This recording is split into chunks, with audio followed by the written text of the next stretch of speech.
Hey there, how's it going?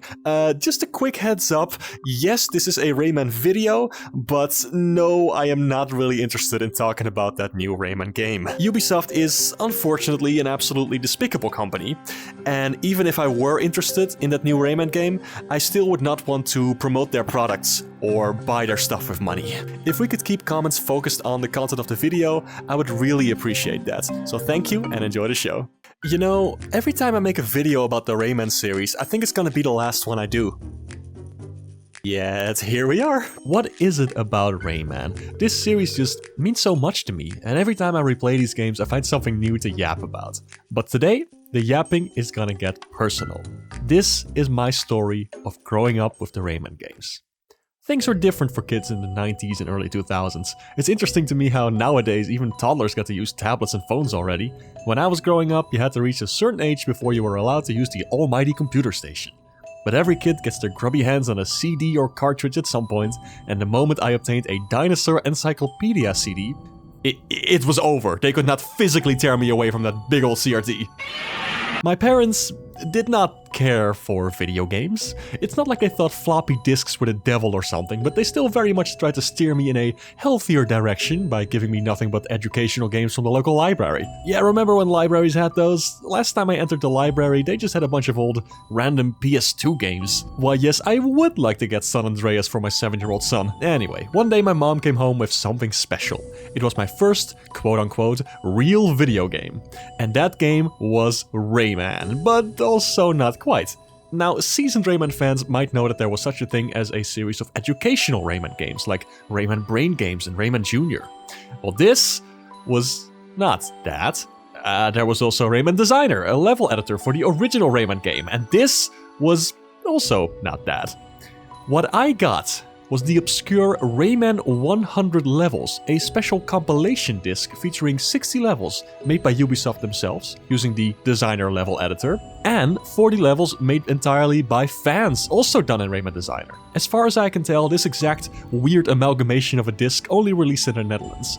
There was a French version, but it was slightly different because it had some minigames and a documentary. Look, the point is, to little kid me, this was some real shit. It was like eating nothing but stale bread for years and then suddenly eating a bucket of wasabi, laced with cocaine. Rayman was undeniably a video game, and more importantly, it instantly clicked for me that video games are art.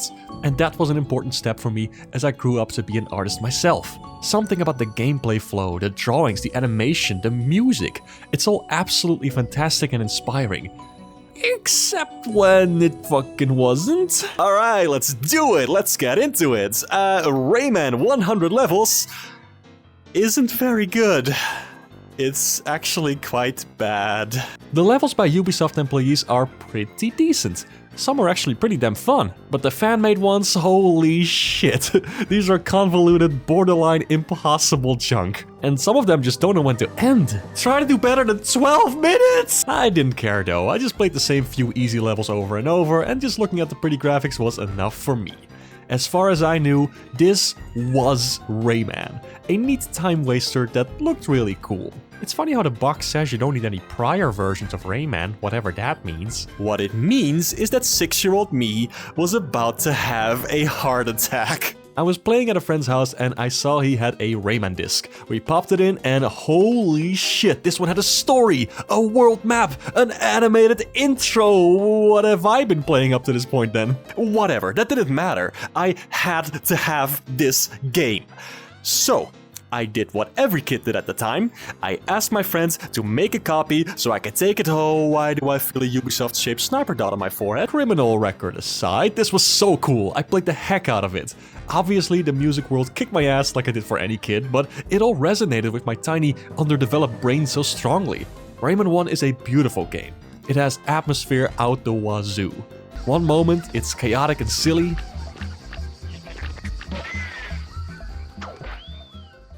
And the other moment, it's like you're actually wandering through nature, taking in the scenery, lost in this beautiful cartoon world.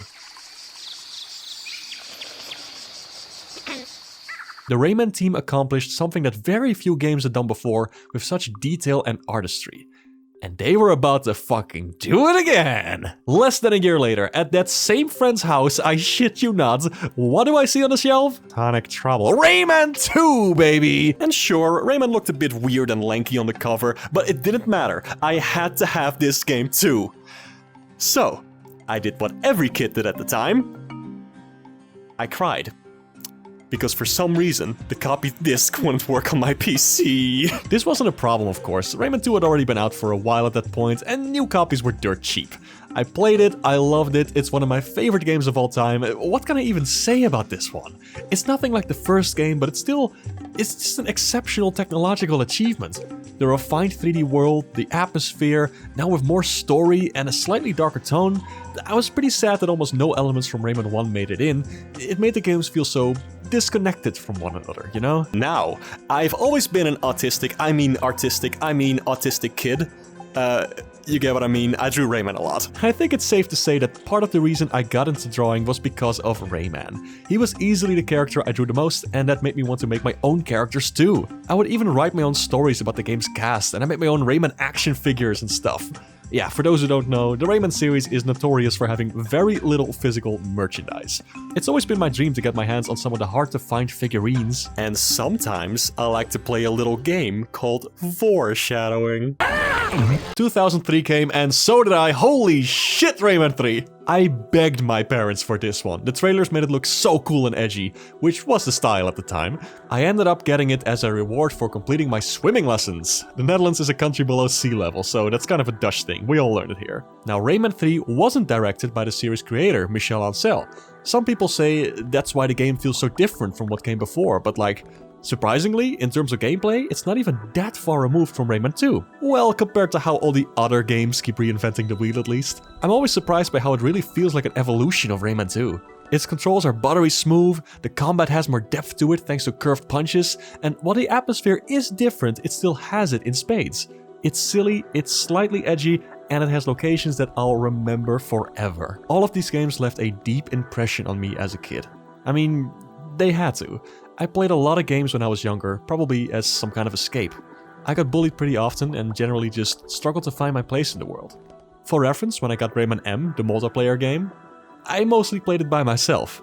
I didn't have a lot of friends, and the friends I did have, I struggled to connect with sometimes. I didn't have many family members who liked video games, and my parents still felt very much indifferent about those pesky things. I once asked my dad to play New Super Mario Bros. With me. He looked at the screen for 10 seconds and then gave the DS back to me. Speaking of Rayman M though, I feel like this game is often overlooked. Yeah, it's a bit clunky, but I'm surprised it managed to capture the vibes and world of Rayman 2 so well. You get to walk around freely in these maps and it's like, man, this is gorgeous.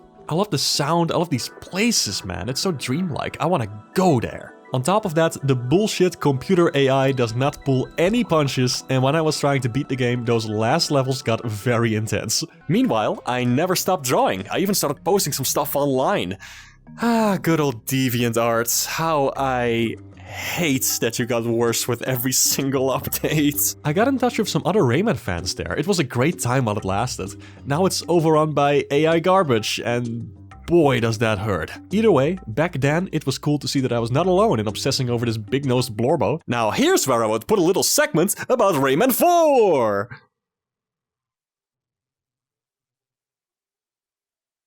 Yeah. I had fun playing some of the Rayman handheld games, but the next big thing was gonna be Rayman Raving Rabbits. The early trailers looked so cool. But alas, we live in a universe with a cruel god who, for some reason, really loves motion controls. Rabbids 1 is by no means a bad game. In fact, I think it's very fun, especially on the Wii with its wacky motion controls. I first played it on PC and absolutely obliterated my mouse and keyboard. Because there was no Wii remote to shake, you had to mash the buttons, and I was playing to win. It must have been an interesting sight to see me hunched over the computer mouse, slamming the buttons with my fist, while a small cute rabbit on the screen got its brains bashed in with a hammer. Do you think if they ever took me to court, the judge would accept this as an excuse for all the murder and such? Yeah, video games can totally make you violent. I mean, have you ever played Hoodlums Revenge? Now with the Rayman series pretty much dead, I did the only logical thing. I became a Rabbids fan, and honestly, I don't regret it. It's not like they replaced Rayman. Clearly, most platforming franchises didn't have a future at the time. And the Rabbids were fun. They were loud, they were proud, they knew exactly what they were, and they rolled with it. In short, they were everything I still aspire to be. Rabbids Go Home was a highlight, sort of a collectathon racing platformer hybrid thing, but after that, the games got a steep drop in quality, and I quickly tapped out. With the exceptions of the excellent Mario Rabbids crossovers, of course. But that's when Ubisoft really went downhill, so I bought used copies. But then, surprise surprise, Rayman Origins and Legends came out! No, that's all I have to say about that. Okay, to be fair, Legends and especially Origins were a huge influence on my art style. It's the reason I like colored outlines and cel shading combined with wacky expressions. But these games, they were absolutely great, well designed, super fun to play, but they rarely even feel like Rayman games to me. And I know one of the best aspects of the series is how it keeps reinventing itself. But that atmosphere, the stories, the characters, the music, all of that style got ditched in favor of wacky 4-player co-op and kazoos. It's such a radically different approach to what Rayman is. Honestly, the leftover parts of the Rayman Raving Rabbids prototype that are still in the final game feel more like Rayman to me than what Origins and Legends were doing. I'm also still pissed Legends got delayed and went multi-platform. I bought a Wii U for that game, god damn it. At least Nintendo Land is still peak. And Legends had a funny Snoop Dogg commercial. That's something. Anyway, the series died again soon after that, and I have trouble remembering this time period. I went to college, and my struggle to connect with people and with myself led to a slow but agonizing spiral into depression. Yeah, I was not doing well for a while. I was still playing games, but I just wasn't enjoying them. I wasn't enjoying much of anything. It felt more like I was playing games out of some weird obligation or desperate attempt to find enjoyment in life rather than, you know, as a hobby, something for fun. I was at my lowest point during a family vacation. I don't even remember where and when exactly, but that's when I got the weirdest stress stream of my life. Snoop Dogg. There he was. Snoop Dogg, the man, the person, the music guy, you know him. He was just kinda sitting there. I asked him what was going on. No response. Feeling lost and sad and just generally awful, as a last-ditch effort, I asked him what I should do. He said, editing. I asked, what? Like video editing or sound editing? What the hell are you talking about? And then I woke up. Naturally, I did the most logical thing. I started making Let's Plays and learned how to edit videos in an old version of Adobe Premiere. You have to understand, I had nothing else to live for at this time. I did a full playthrough of Rayman 2 with a friend, and we ended up dating. I joined a Reanimated collab and then started my own, themed after Rayman. I met some of my best friends through those collabs, who I still regularly talk to. Heck, I am now working on my own game, and its main mechanic is inspired by Rayman. Now, I have no idea for how any of this unfolded. I don't believe in prophecies or gods or anything abstract, really, but life goes into weird places. You just gotta stick around and do things. Put yourself out there and learn new skills. That's the only way to connect with people and to find some kind of direction in life.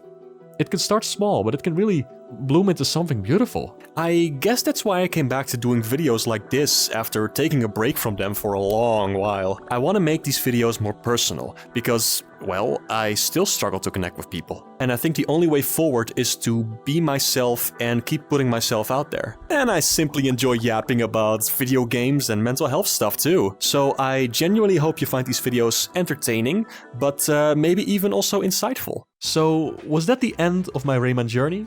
I absolutely loved doing those Reanimated collabs. I connected with a bunch of sweet fans, and I even got some actual Rayman merchandise. I have 2 of this one. For some reason, I honestly don't remember why, whoops. But at the time of recording this, I am no longer actively involved with the Rayman fandom. And trust me, it is so much nicer to enjoy games on your own terms. The Rayman fandom has some of the nicest folk I've ever had the pleasure of engaging with. But it's a fandom nonetheless. There's gonna be drama, there's gonna be shouting, and having a big account in that kind of space does put a target on your back. Suddenly, you need to have an opinion on every small thing that happens, suddenly you need to coexist in the same space with people who just suck ass, but you'll always keep running into them because you happen to like the same video game, so you're in the same spaces. I would rather choose my friends and enjoy stuff on my own terms. As for Rayman, he went on to have a bit of a resurgence lately, but it's all remakes and re-releases, and it's all Origins and Legends based, so honestly, I am not really that interested. His company, Ubisoft, has only gotten worse and worse, and I highly recommend reading up on that stuff if you want to know where your money is going. As for the future, I don't really know. I'm obviously gonna keep making art and videos, and in no small part, I have Rayman to thank for that. I just love this little goober so much, and he's come such a long way, and I guess I have too. In a way, just by simply continuing to exist. If there's anything we can learn from this series, it's that good things can come at unexpected points, in time, in unexpected forms. I don't know, form your own conclusion from all this, I guess. And that is your homework for today. If you want to keep up with my stuff, well, I still make art, I still post art, it's mostly on Blue Sky these days. And obviously you can follow me here on YouTube, I might do more of these kinds of videos. And if you want to know more about my game, well, more on that in the future, simply check the pinned comment or the description of this video. But most importantly, I really want to know what you thought of this video. I'm just genuinely curious because it's a little different from what I usually do. It is more personal in a way, and that does make it more fun. Thank you so much for watching, and see you next time.